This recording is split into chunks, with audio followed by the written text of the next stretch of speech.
За четверть века в Абхазии подросло новое поколение ученых естественно-научного и гуманитарного направлений. Молодые специалисты получают знания и в то же время бесценный опыт научных школ в сфере экологии, гидрофизики, ботаники, сельского хозяйства и других. Молодежь – это будущее страны, и поэтому юбилейные мероприятия открылись в научной конференции аспирантов и молодых специалистов. Для этого события подрастающим поколением ученых были подготовлены доклады на различные темы. Например, целью работы младшего научного сотрудника Института экологии, отдела водных ресурсов и динамики береговых процессов Аиды Углава стало выяснение причины частичной гибели водорослей и ладеи в Новоафонском пруду.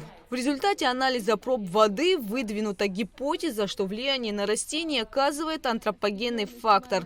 Исследования продолжаются. Мы провели исследование и выбрали 7 точек отбора проб.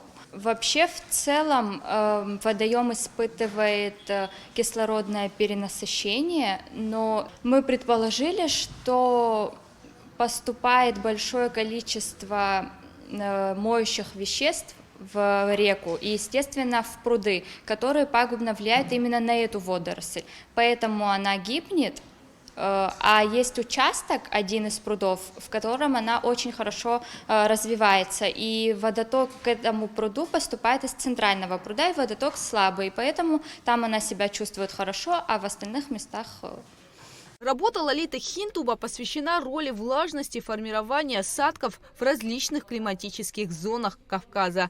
В своем докладе молодой специалист рассказала о наблюдениях и исследованиях. С конца 90-х годов более половины растительных ландшафтов мира испытывали растущий дефицит влаги, то есть пересыхание. Далее график номер 3 и таблицы номер 3 и 4.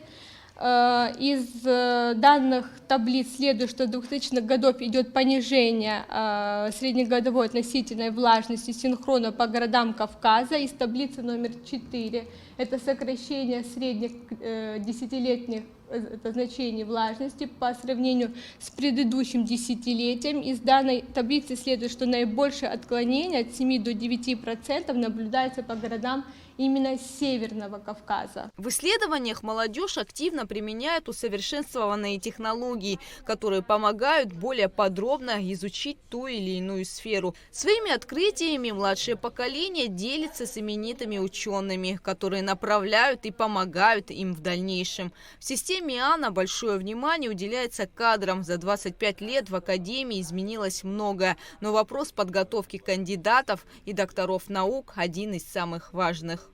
Вам известно, что в системе ИАНа мы уделяем, я бы сказал, особое внимание подготовке кадров. Конечно же, будем только наращивать темпы в этом жизненно важном для Академии наук, для страны вопросе. Будем искать другие оптимальные формы и подходы. И здесь я с удовольствием приму ваши предложения.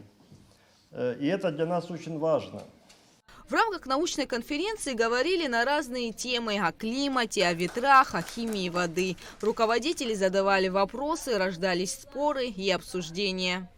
Выросли, если старшее поколение – это прошлое и настоящее академии, то вы – настоящее и будущее академии. Поэтому между нами есть какая-то логическая связка, где-то мы вас направляем, когда вы делаете первые шаги в науке, но дальше вы пойдете уже сами, и я думаю, тот задор, который у вас был, та решимость, когда вы пошли на этот сложный путь, он сохранится на долгие годы, и будущее нашей академии уже гарантировано тем, что вы у нас есть. Благодаря руководству Академии, значит, мы имеем сейчас и аспирантов, и соискателей в достаточном количестве на отделение физико-математических, недостаточно, но, по крайней мере, 2 аспиранта и 3 соискателя имеется, 5 человек, если мы 5 кандидатов наук хотя бы подготовим.